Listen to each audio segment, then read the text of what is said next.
I wanted to take an opportunity just to tell you how Jesus supernaturally introduced himself to me. I grew up in a city called Beechwood, Ohio. It's an eastern suburb in Cleveland, Ohio, and it's actually listed as the second highest concentration of Jewish people in the world outside of Israel. So I grew up in a very extremely Jewish neighborhood. Not so much religiously, but just culturally. I mean, almost everybody that I knew in Beechwood was Jewish. All my friends were Jewish growing up. I knew nothing about Jesus. I never heard about Jesus. No one had ever talked to me about Jesus. I had never read the New Testament. I don't even think I knew what the New Testament was. In other words, Jesus was as far away from me as the man on the moon. Now, I was bar mitzvahed in a conservative synagogue at the age of 13, and when I was done with my Hebrew education leading up to my bar mitzvah, we pretty much just did the traditional things that Jewish families did, and in my area we celebrated Passover, the holy days, etc.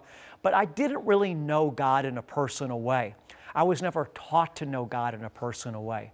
And so I grew up with a very strong faith in God, but I didn't really know Him personally, and I didn't really have a strong doctrinal framework for who this God was.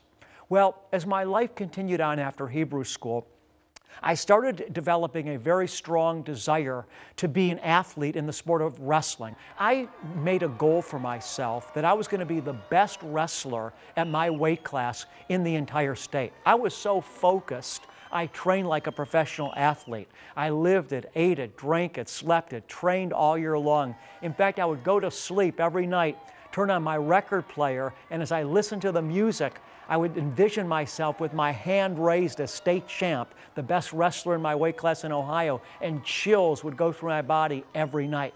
And everything was good until I walked off that wrestling mat after wrestling that last match in high school.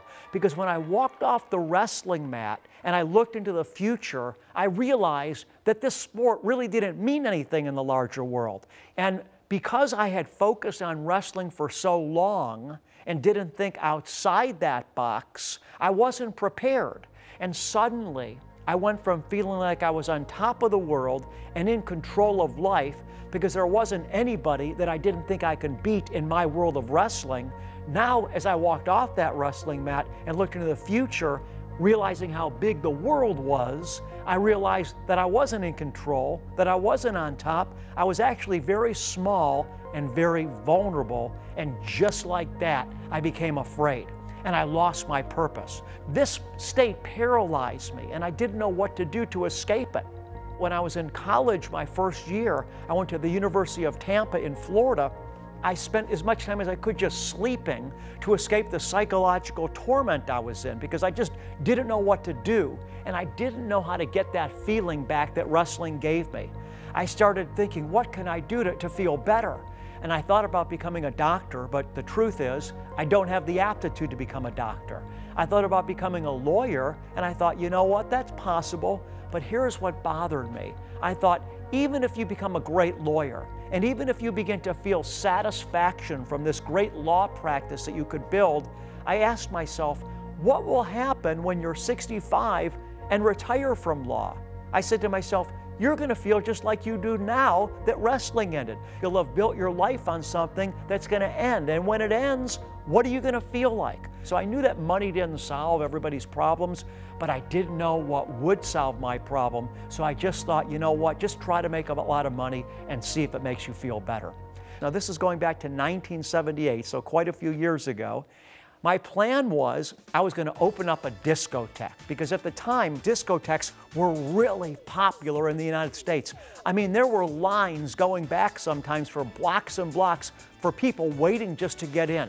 So I thought, if you put a discotheque in the right location, it's going to be a gold mine. My plan was to find the right location and put the business plan together and then to look for investors, friends of the family, to invest in this business venture that I had in mind. Well, to make enough money to travel around the country, I got a job selling encyclopedias door to door. This was when door-to-door encyclopedia sales was still really strong. And soon I was promoted to a sales manager. I've got my own crew, and I'm doing very well. There's a sales managers meeting one night, and I get to the sales managers meeting.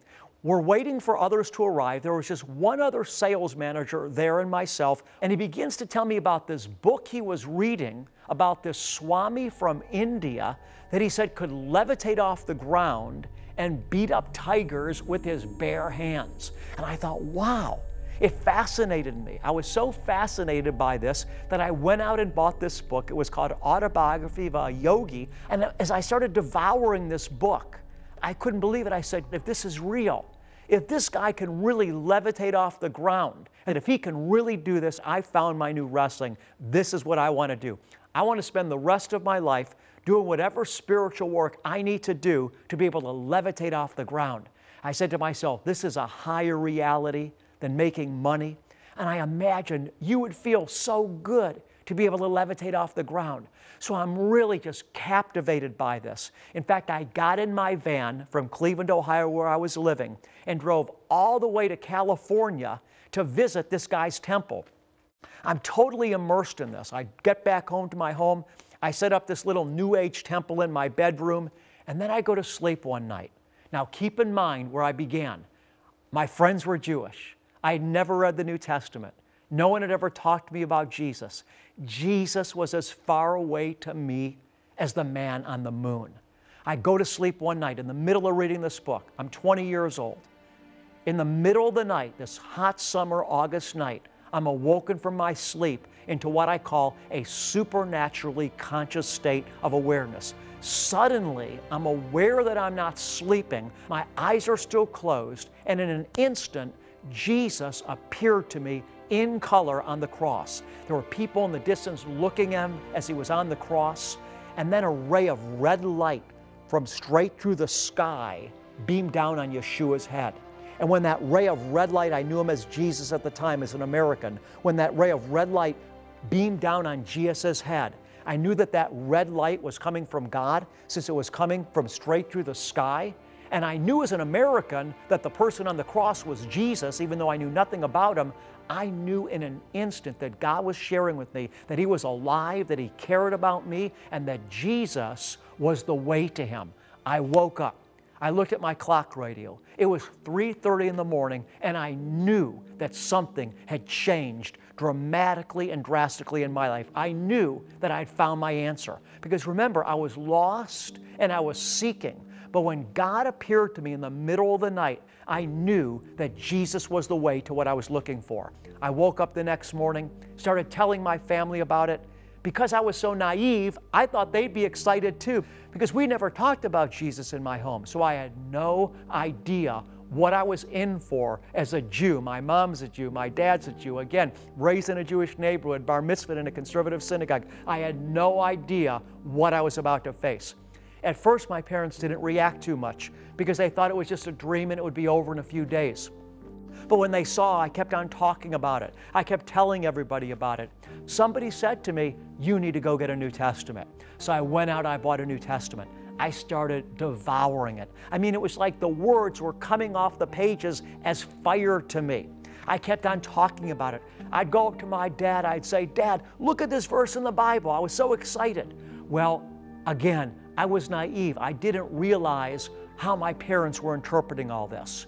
What my parents ended up doing is they went out and they hired the most famous deprogrammer in the country to kidnap me and deprogram me. This really happened. So long story short, my dad told me, listen, I'm thinking about buying a restaurant. We'll be in business together. Don't make any plans. He said we're going to go and meet this potential business partner.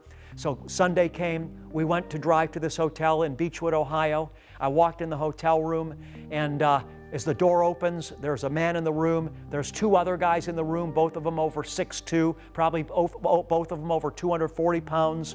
I walk in the room. My parents walk in the room. The door closes behind me, and the businessman that was in the room looks at me and said, Kurt, we're going to talk about cults. And then he starts showing me a film of the Hare Krishnas, and he points to a little 2-year-old in the film. He said, you see that little kid? There's nothing we can do for that kid. All he's ever known is Hare Krishna.